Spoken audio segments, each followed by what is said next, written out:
Okay, I'm going to try to explain some of Simone de Beauvoir's theory, and I'm hoping this will help kind of wrap up this first part of our reading.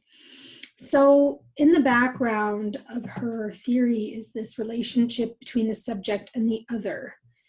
The existentialists, the existential phenomenologists, are really starting their ontology from that opening of consciousness. What is revealed through the opening of consciousness? Well, I notice myself. I notice that there are others like me in the world who are challenging me, who are validating me, who open my possibilities, who block my possibilities. But my initial experience is one of this free opening onto the world. And what they mean by freedom is something pretty radical, which is, I can make meaning of my situation. I can think freely. I have a free association in my mind. I can make meanings out of my experiences, and that I don't have a predetermined essence. So that should have been in that introduction to existentialism. So if this is the case, that we're all equal freedoms, and we encounter each other in this subject other relationship, how is it that we have social oppression? How is it that we have patterns of people who are systematically reduced in their ability to be free in the world?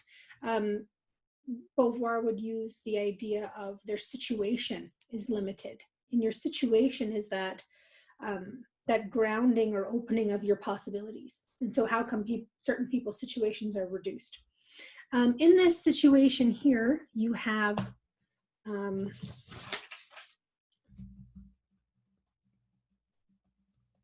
reciprocal recognition.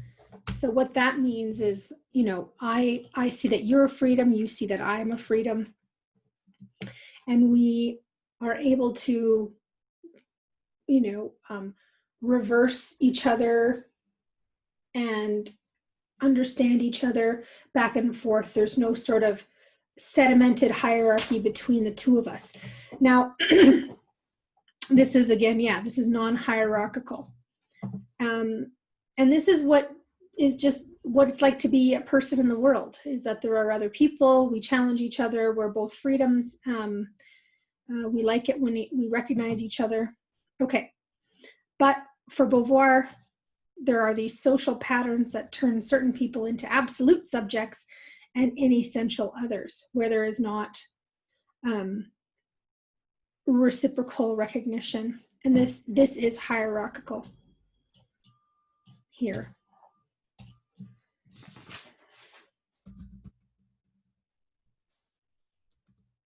Always a toughie. Okay. So what happens here? How does the absolute subject create and maintain the position of the inessential other? Well, an important part of the book that we didn't go over, but that she references in the introduction, is mystification, which is, these stories, legends, culture. This is why she goes through religion, history. This is why she goes through sort of the first half of the book is like what has been said about women, because all of these layers of social meaning and the structures we build around it contribute to this position. And that's why the book is so long.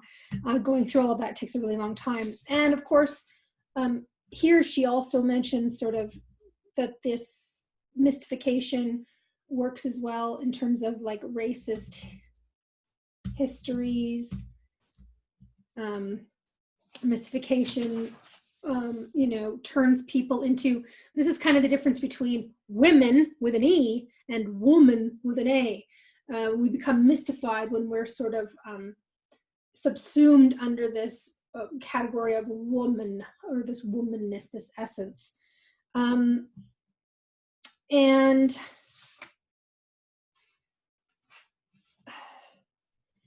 one of the important differences here is that you have a kind of definitional power of the absolute subject over the inessential other. So one side gets to say what the other one is like. Okay, they get to define what a good woman is, or what the natural is, or whatever. Now, what this means is that there's the person in the situation of the inessential other has to kind of come up with some kind of reaction. They have to react. It's not a situation of passivity.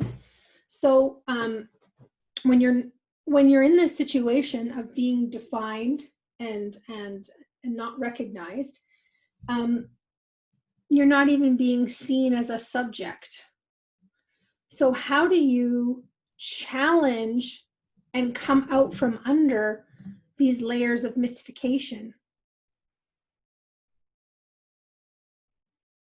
How do you form some kind of reaction? Well, one of the ways to do it is kind of to react with complicity.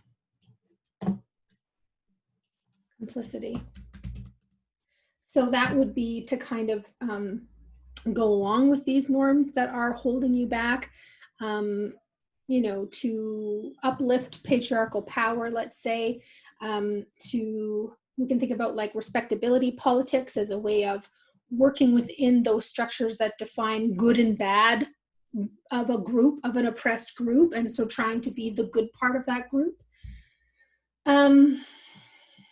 And the problem with, she has a lot of problems with complicity. One is that because the small amount of recognition that you would gain out of it is on the terms of the absolute subject, it's very easily reversed. So that person can sort of have whatever power they get from their complicity, they can have that taken away very quickly. So the freedom is limited, the freedom is on the terms of the absolute subject, and it can be taken away very easily and very quickly. So when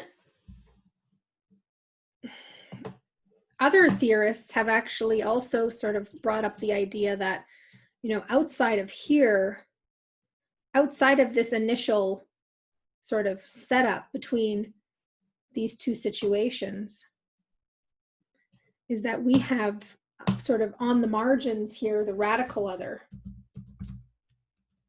So that person that doesn't even register as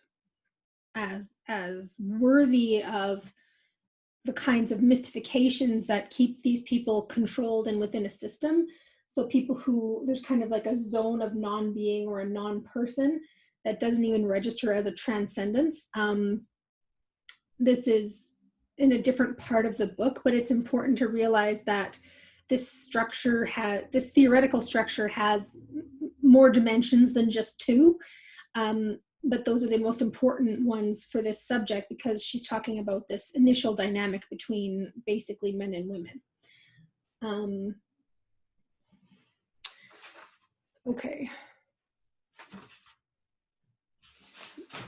And I just want to go into a little bit more about how this myth of the feminine gets going.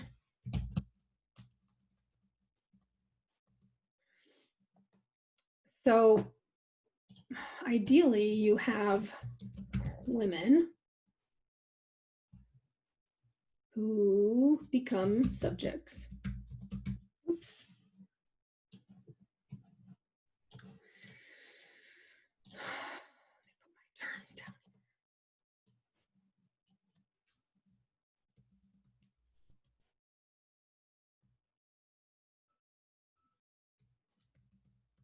So it's often quoted from the book, this idea that one is not born but becomes woman with an A. And the idea here is that women in their journey or the unfolding of their transcendence are trying to become subjects, but that this is blocked by the myth of the feminine, by mystification. Okay. Now girls become women. And the argument here is boys become subjects, right? Which is, this is not on an equal level with the subjects that boys become, right? So the myth of the feminine upholds all kinds of things. It upholds institutions like secure family, marriage,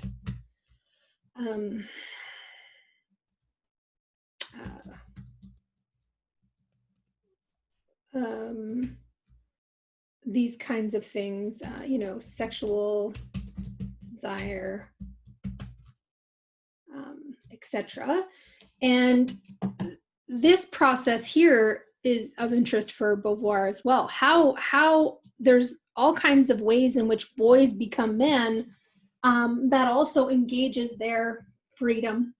And there are some myths, but their myths are not constraining the way that myths of the feminine are. So in order to do this, what goes here? Risk-taking, affirm and reaffirm dominance, whether that's over other women, other men, dominance over nature, anything that kind of shores up hierarchies of power and control.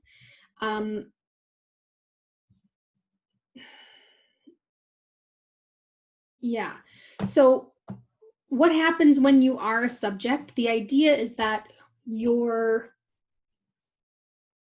open to a field of possibility, right? Avenues are open to you. You can transcend. You can transcend projects. You can become a writer. You can become a musician. You can make a car. I don't know. I'm not very creative today. Become a philosopher, whatever. But if you're not a subject, it's because, as a woman, it's because your path is laid out for you: family, marriage, domestic labor, satisfaction of men's sexual desire, or whatever. But look here, these don't have specific avenues, right? Risk-taking. Well, that risk-taking in whatever opens avenues for you in the way you would like. Affirming and reaffirming dominance, over women, over nature, but you really get to control how and when you do that. Okay, so the question for Beauvoir becomes, how do women become subjects then? How do we sort of undo this blockage here? One is to do cultural work that contests sort of myths of the eternal feminine. Is that what she would be worried about? Things that might seem a little older to us now, things like women's intuition or feminine nature, anything like that. She would want to undo some of that, but really, until bigger institutions like these change, it's really not going to make a big difference, I don't think. So we have to either have the option to not choose a family, or whatever family structures we put together have to not be limiting. So then that means that we need to really look closely at what's limiting about the family. And some of this might have to do with separate households, the enormous amount of caring labor that keep women from being able to transcend. I mean, this is where Beauvoir starts to get controversial, because people think, well, my family and having children, that's how I express my subjectivity. That's how I express my freedom. That's what I want. Maybe. I think she would be a little bit worried about that, because it's really hard to choose it's hard to choose a very limited avenue in a way that's truly free because of how constraining it is. But maybe the possibilities open. She does have in the book ways, she deals with each one of these in turn, and she does have ways that sort of, here's how marriage could be an expression of freedom between two subjects. Here's how, here's what we should do about the disadvantages that come with private labor in the home. Domestic labor is the better word for that. And then she talks a lot about sexual desire. So how is it that women within this matrix here, where they are meant to be passive, where they are meant to be submissive, and where they're in a social position, that there's this great myth of the feminine where their ability to transcend is blocked and it's not recognized, their freedom is not even recognized. How can they really assert themselves sexually in ways that are fulfilling for them? And especially in a world that is so wrong about what their bodies are like or what their bodies enjoy, or just, we're speaking really general here. And she deals with that also later on in the book about how to find mutually affirming sexuality when you're in a position of oppression. How do you do it? What does it look like? She has basically, the idea is that for eroticism to exist in a state of equality, it has to be sort of like two mutually risking freedoms who are generous with their bodies, they are freely willing to be objects for the other at the same time as having their subjectivity affirmed. And that would be a way to have sex, given that society is so oppressed and limiting. So bigger systems would have to change, and then the actual dynamic between the two people would have to be really specific. I'm trying to think if there's anything else I want to say. I don't think so. These are the two main diagrams that I wanted to draw. Okay.